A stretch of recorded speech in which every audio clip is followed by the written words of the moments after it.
সুপ্রিয় শিক্ষার্থী বন্ধুরা, আমরা বিগত লেসনে আমরা জেনেছিলাম আমাদের সার্ক পর্যন্ত। আমরা আজকের তোমাদের দ্বিতীয় পত্রের চতুর্থ লেসনে অর্থাৎ আজকের এই ক্লাসে আমরা জানব তার পরবর্তী টপিক থেকে, অর্থাৎ বিশেষ করে ওআইসি এবং জাতিসংঘ এবং এর পরবর্তী যে আলোচনা, আমরা সেই আলোচনা পর্যায়ক্রমিকভাবে জানার চেষ্টা করব। প্রথমে আমরা জেনে নেই ওআইসি সম্পর্কে। আমাদের এই অধ্যায়ে যে ক্লাসগুলো আমরা নিয়েছি ইতিপূর্বে, সেই ক্লাসগুলোতে আমরা যা পড়িয়েছি সেটা আমরা এই একটু তোমাদেরকে বলতে চাই। প্রথমে হচ্ছে পররাষ্ট্রনীতি সম্পর্কে আমরা জেনেছিলাম এবং পর্যায়ক্রমিকভাবে আমাদের জোট নিরপেক্ষ আন্দোলন সম্পর্কে আমরা জেনেছি, এবং জোট নিরপেক্ষ আন্দোলনের পরে আমরা জেনেছিলাম হচ্ছে আমাদের সার্ক সম্পর্কে। সার্ক কি, সার্কের উদ্দেশ্য কি এবং গঠন প্রণালী কি, মূল লক্ষ্য কি, সার্কের কার্যক্রম এবং সফলতা। এরপরে আমরা হচ্ছে আজকে যে বিষয়টা জানবো সেটা হচ্ছে ওআইসির গঠন এবং ওআইসির উদ্দেশ্য সম্পর্কে আমরা জানবো। তো প্রথমে আমরা ওআইসির গঠন নিয়ে আলোচনা করি। ওআইসি কি? ওআইসি হচ্ছে মূলত এটা মুসলিম যে রাষ্ট্রগুলো রয়েছে সেই মুসলিম রাষ্ট্রগুলোর একটা সংগঠন। এই সংগঠনের যদি আমরা বলি যে ওআইসির ফুল ফর্ম হচ্ছে, একসময় এটার নাম ছিল অর্গানাইজেশন অফ ইসলামিক কনফারেন্স, অর্থাৎ ওআইসির একটা ফুল ফর্ম ছিল হচ্ছে এটা, যে organisation of Islamic conference. But সময়ের পরিক্রমে এটাকে পরিবর্তন করে অর্গানাইজেশন অফ ইসলামিক কোঅপারেশন করা হয়েছে 2011 সালে। আমরা মুসলিম বিশ্বের যে ওআইসি, সেই ওআইসি মুসলিম বিশ্বের সেটা প্রতিষ্ঠা করা হয়, এবং এই যে তোমার 2011 সালে 28 জুন নাম পরিবর্তন করে রাখা হয়েছে যে অর্গানাইজেশন অফ ইসলামিক কোঅপারেশন। তাহলে ওআইসির ফুল ফর্মটা আমরা মনে রাখবো, অর্গানাইজেশন অফ ইসলামিক কোঅপারেশন। প্রতিষ্ঠাকালে সদস্য রাষ্ট্র ছিল মাত্র 24টি, বর্তমানে 57টি রাষ্ট্র রয়েছে। তো এখানে ওআইসির যে প্রতিষ্ঠাকালীন সদস্য সংখ্যা, এটা প্রাথমিক পর্যায়ে কম হলেও পরবর্তীতে ব্যাপকভাবে মুসলিম দেশগুলো সাড়া দেয়, এবং 5টি রাষ্ট্র পর্যবেক্ষক হিসেবে যুক্ত, একটি ইসলামিক প্রতিষ্ঠান। এবং এটি একটা ইসলামিক প্রতিষ্ঠান বলতে এটা বোঝানো হচ্ছে যে ওআইসি এমন একটা সংস্থা যেখানে শুধুমাত্র ইসলামিক রাষ্ট্রগুলো বা মুসলিম রাষ্ট্রগুলোই হচ্ছে এখানে যোগ দিতে পারে। 5টি আন্তর্জাতিক সংস্থা পর্যবেক্ষক হিসেবে এই ওআইসিকে পর্যবেক্ষণ করে থাকে। তো আমরা এই ওআইসি, তাহলে আমরা যেটা জানলাম, যেটুকু আমি তোমাদেরকে বলতেছি সেটুকু তোমাদের জন্য যথেষ্ট। ওআইসির গঠনের ক্ষেত্রে কত সালে ইসলামিক কনফারেন্স নামকরণ করা হয়েছে সেটা মনে রাখবা। তাহলে ওআইসির প্রতিষ্ঠাকালীন ছিল প্রথমে ইসলামিক কনফারেন্স, অর্থাৎ অর্গানাইজেশন অফ ইসলামিক কনফারেন্স। পরবর্তীতে সেটা ইসলামিক কোঅপারেশন বা যে অর্গানাইজেশন অফ ইসলামিক কোঅপারেশন, এটা নাম পরিবর্তন করে রাখা হয়েছে। প্রতিষ্ঠাকালীন 24টি, বর্তমানে সেটাতে 57টি দেশ রয়েছে। এর বাইরে বাকিগুলোতে এমন একটা আমাদের প্রয়োজন নাই। এবার ওআইসির গঠনের যে প্রেক্ষাপট সেটা হচ্ছে বিশেষ করে 1924 সালে উসমানী খেলাফতের বিলুপ্তির পরে, তোমরা নিশ্চয়ই জানো যে প্রথম বিশ্বযুদ্ধের পরে, প্রথম বিশ্বযুদ্ধ হয়েছে 1914 থেকে 1918 এর এই সময়ের পরে, যে বিশেষ করে 1917 এর দিকে বেশ কয়েকটা সাম্রাজ্য ভেঙে পড়ে। তার মধ্যে একটা সাম্রাজ্য ছিল হচ্ছে উসমানী সাম্রাজ্য, অর্থাৎ যেটাকে আমরা অটোমান সাম্রাজ্য বলি, অটোমান সাম্রাজ্য। সেই অটোমানদের যে খিলাফত মানে সাম্রাজ্য, সেটা হচ্ছে উসমানী সাম্রাজ্য মুসলিম বিশ্বের। এই উসমানী খিলাফতের বিলুপ্তির পর মুসলিম বিশ্বের যে একটা ঐক্য ছিল, মুসলিম বিশ্বের মধ্যে যে একটা সংহতি ছিল, মুসলিম বিশ্বের একটা যে তোমার যদি বলি যে একটা সাম্রাজ্য ছিল, সেটা ভেঙে পড়ার ফলে যে স্বাধীন রাষ্ট্রগুলোর ভাষা, সংস্কৃতি, ভৌগোলিক বিভাজনের পরস্পর থেকে বিচ্ছিন্ন হয়ে পড়ে। তাহলে অটোমান সাম্রাজ্য তো বিশাল বড় এলাকা নিয়েছিল, তো ওই এলাকা ভেঙে পড়ার ফলে মুসলিম রাষ্ট্রগুলো যেগুলো, সেই রাষ্ট্রগুলোর ভাষা, সংস্কৃতি আলাদা হতে শুরু করে। এবং বিশেষ করে দেখো, অটোমান সাম্রাজ্যে যা ছিল সবই ছিল হচ্ছে মুসলিমদের নির্ধারিত বিষয়, অর্থাৎ মুসলিমরা যেভাবে যেগুলো পালন করত। কিন্তু যখন তারা স্বাধীন হয়ে গেল, তাদের ভাষা, সংস্কৃতি, ভৌগোলিক বিভাজন এগুলো আস্তে আস্তে বিচ্ছিন্ন হতে শুরু করে। এর ফলে মুসলিম রাষ্ট্রগুলোর মধ্যে দ্বন্দ্ব বৃদ্ধি পায় এবং সাম্রাজ্যবাদী শক্তিগুলো মুসলমানদের উপর প্রভাব বিস্তার করতে থাকে। বিশেষ করে অটোমান সাম্রাজ্য ছিল হচ্ছে বর্তমান যে তুরস্ক, তোমরা নাম শুনছো কিনা জানি না, যে অটোমান সাম্রাজ্যের প্রতিষ্ঠাতা হচ্ছে আর্তুগুল গাজী। হ্যাঁ, এবং তোমরা ওই যে কুরুলুস উসমান, আর্তুগুল গাজী যে টিভি সিরিজগুলো আছে, সেই সিরিজগুলোই হচ্ছে মূলত এই অটোমান সাম্রাজ্যকে কেন্দ্র করে। সেখানে সুলতান সুলাইমান থেকে শুরু করে যে বিভিন্ন ধরনের যে তুরস্কের যে তুর্কি সিরিয়ালগুলো আছে, সেগুলো কিন্তু অটোমান সাম্রাজ্যকে কেন্দ্র করে। এই অটোমান সাম্রাজ্য ভেঙে পড়েছে 1924-এর এই সময়, যদিও বা এটা বাগানটা শুরু হয়েছে 1917-র দিকে। তো এটা বিশেষ করে প্রথম বিশ্বযুদ্ধের প্রভাবে এই ঐক্য বিনষ্ট হওয়া শুরু করে এবং এই সাম্রাজ্য যখন ভেঙে পড়লো তখন মুসলিম বিশ্বের একমাত্রই মানে যে ঐক্যের যে প্রতীক ছিল সেই অটোমান সাম্রাজ্য ভেঙে পড়ার ফলে ভারতবর্ষেও কিন্তু আন্দোলন হয়েছে। এটা আমরা প্রথম অধ্যায়ে জেনেছি যে অটোমান সাম্রাজ্য যখন ভেঙে যাচ্ছিল তখন সেই সময়ে ভারতবর্ষে খিলাফত আন্দোলন হয়েছে। এই খিলাফত আন্দোলন পরবর্তীতে 1924 সালে এটা স্থগিত হয়। কেন স্থগিত হয়? কারণ অটোমান সাম্রাজ্য ভেঙে যে বর্তমান আধুনিক যে তুরস্ক, সেই আধুনিক তুরস্ক তৈরি হয়েছিল। আধুনিক তুরস্ক, এই আধুনিক তুরস্ক সেটার যিনি প্রতিষ্ঠাতা তাকে আমরা জানি যে মুস্তাফা কামাল আতাতুর্ক। হ্যাঁ, মুস্তাফা কামাল আতাতুর্ক।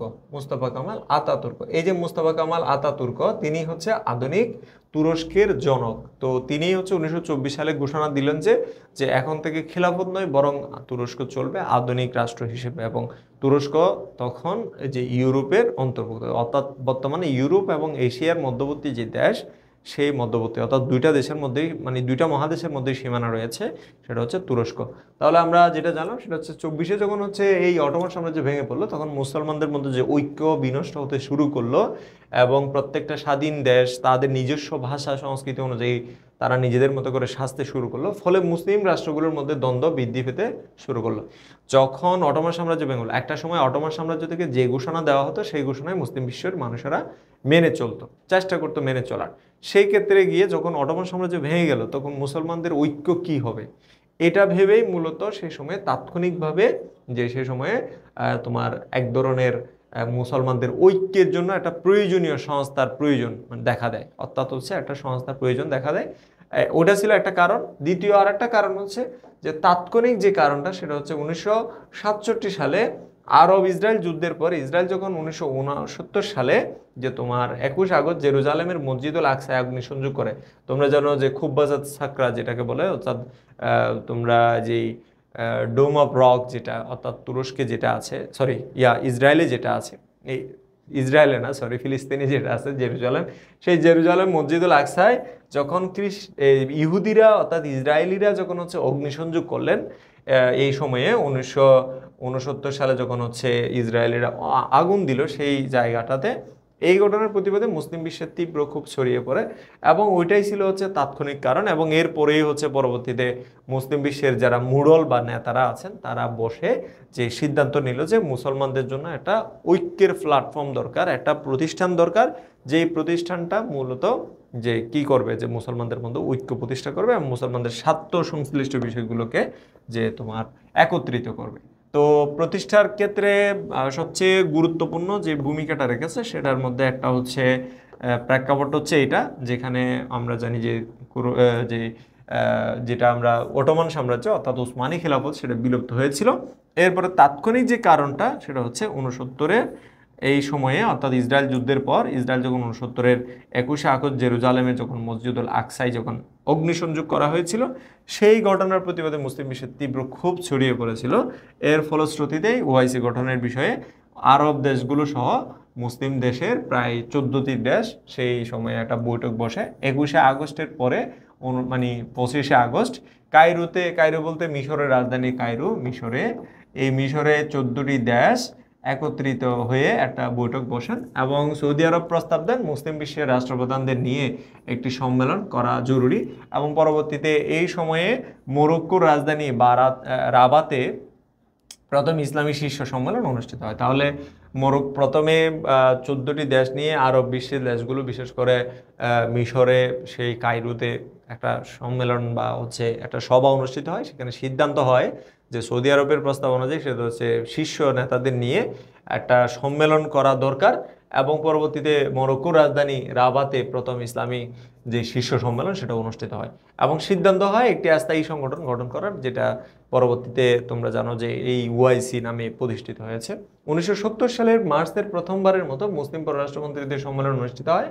পররাষ্ট্রমন্ত্রী অর্থাৎ হচ্ছে যে আমরা জেনেছি যেটা হচ্ছে যে অন্যান্য দেশের সাথে বাংলাদেশের কি সম্পর্ক হবে সেটা নির্ধারণ করার ক্ষেত্রে এই পররাষ্ট্রমন্ত্রীর ভূমিকা কিন্তু অনেক বেশি। পররাষ্ট্র বলতে অন্য রাষ্ট্রের সাথে বাংলাদেশের সম্পর্ক যেটা, সেটাকে বলে পররাষ্ট্র সম্পর্ক। এবং যেটা আমি গত ক্লাস লেকচার বা লেসনগুলোতে তোমাদেরকে বলছিলাম, সেখানে বলছি পররাষ্ট্র নীতি বলতে অন্য রাষ্ট্রের সাথে বাংলাদেশের যে সম্পর্ক স্বার্থ সংশ্লিষ্ট সেটাই হচ্ছে সেই সংক্রান্ত বিষয়। তো সিদ্ধান্ত হয় যে সৌদি আরবের জেদ্দায় একটি স্থায়ী সেক্রেটারিয়েট প্রতিষ্ঠা করা হবে।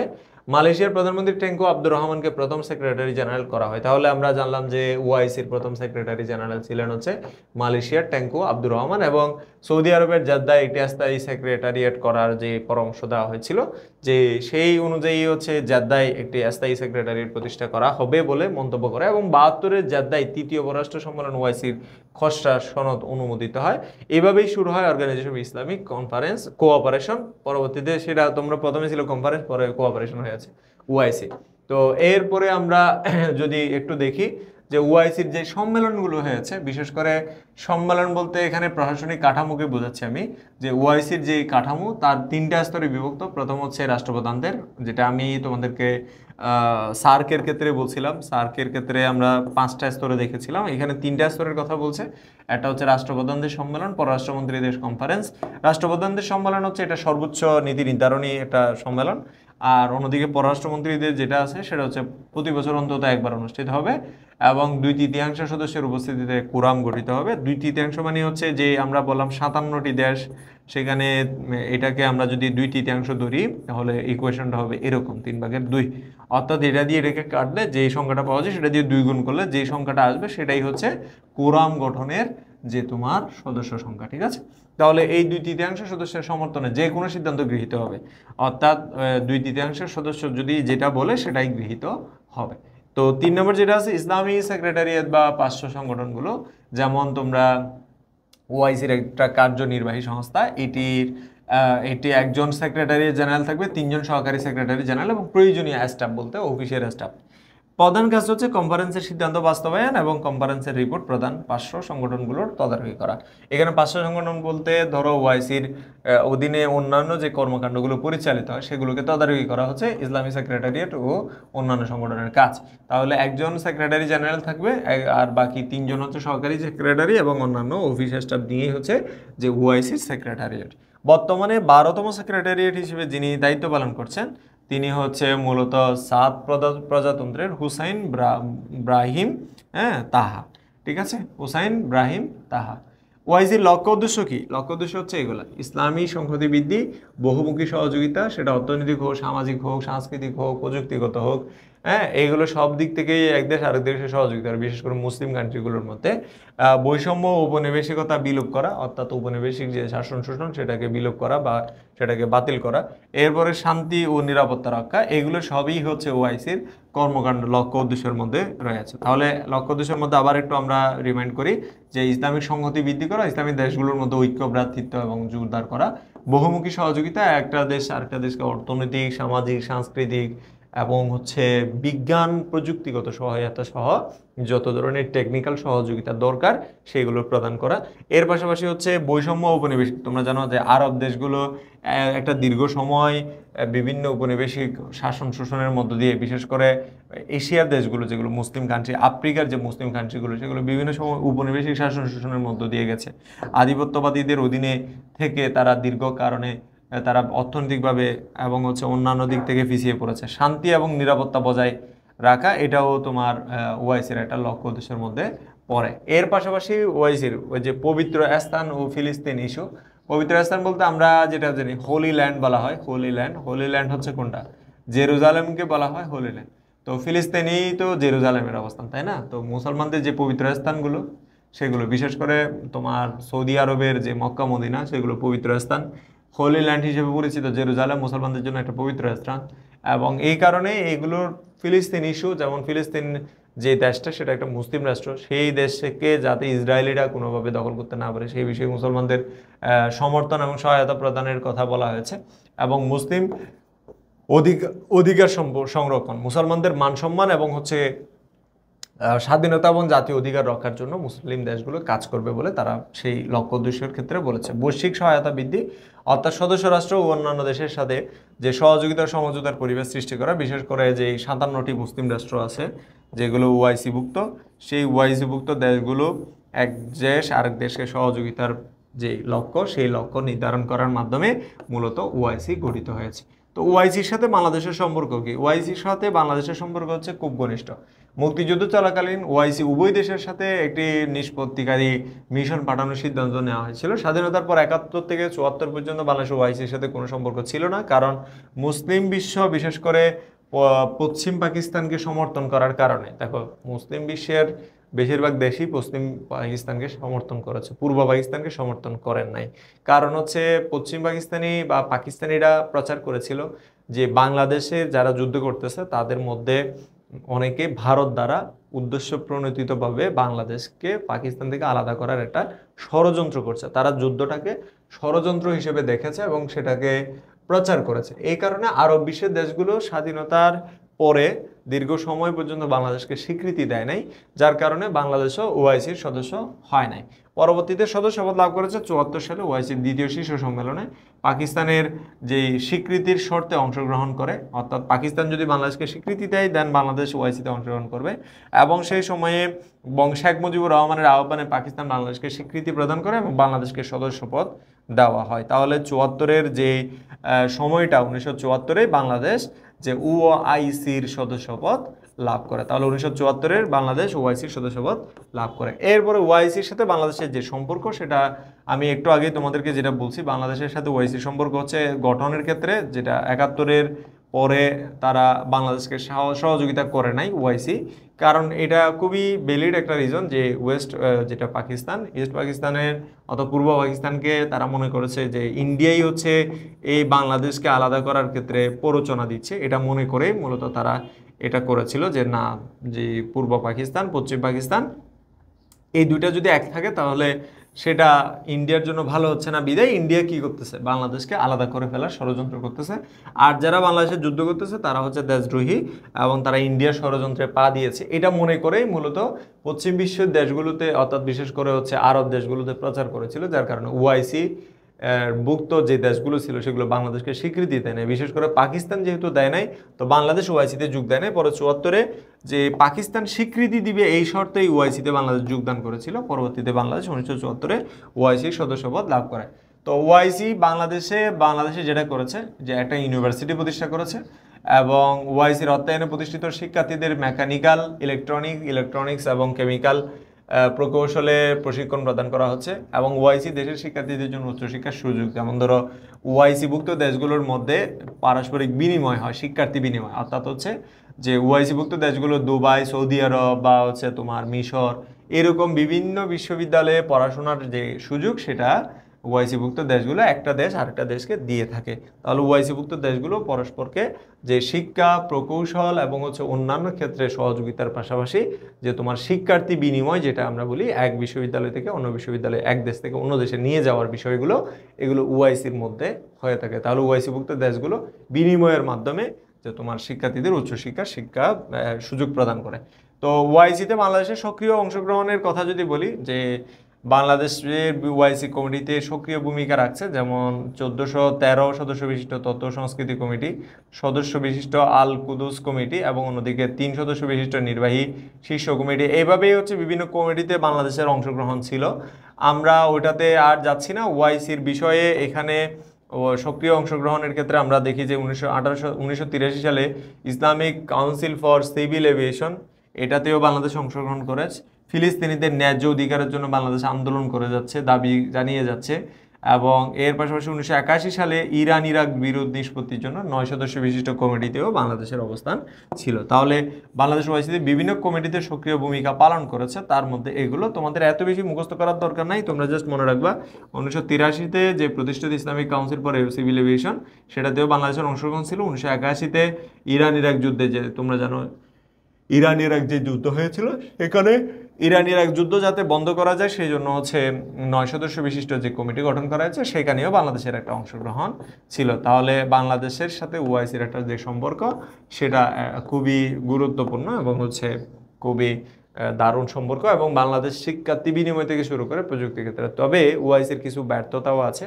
ওআইসির ব্যর্থতা হচ্ছে যে ইসরায়েলি আগ্রাসন থেকে ফিলিস্তিনকে মুক্ত করতে না পারা। ওআইসি যদি ঐক্যবদ্ধ থাকতো এবং ওআইসির দেশগুলো যদি যে আমেরিকার তাবেদারি না করতো, তাহলে বাংলাদেশ সহ অন্যান্য যেই আরব দেশগুলো আছে তারা যেভাবে দাবি জানাচ্ছে, ওআইসিভুক্ত সকল দেশগুলো যদি যে ফিলিস্তিনের স্বাধীনতার জন্য এবং মানুষের মুক্তির জন্য সংগ্রামের জন্য যদি মানে তাদের যে জীবনের জন্য যদি মানুষেরা আন্দোলন করত, দাবি জানাতো এবং পক্ষে নিত এবং সহযোগিতা করত, তাহলে কিন্তু ফিলিস্তিনের আজকের এই অবস্থা হতো না।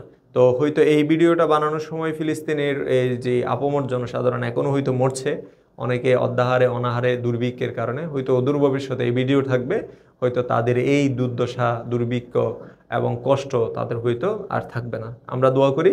এবং আজকের এই ভিডিওটা বা এই লেসনটা এটুকুই থাকলো। আমরা নেক্সট লেসনে আমরা পড়বো হচ্ছে ইউরোপীয় ইউনিয়ন, যে পৃথিবীর সবচেয়ে বড় অর্থনৈতিক জোট। নেক্সট ক্লাসে বা নেক্সট লেসনে দেখা হচ্ছে। সবাই ভালো থাকবে।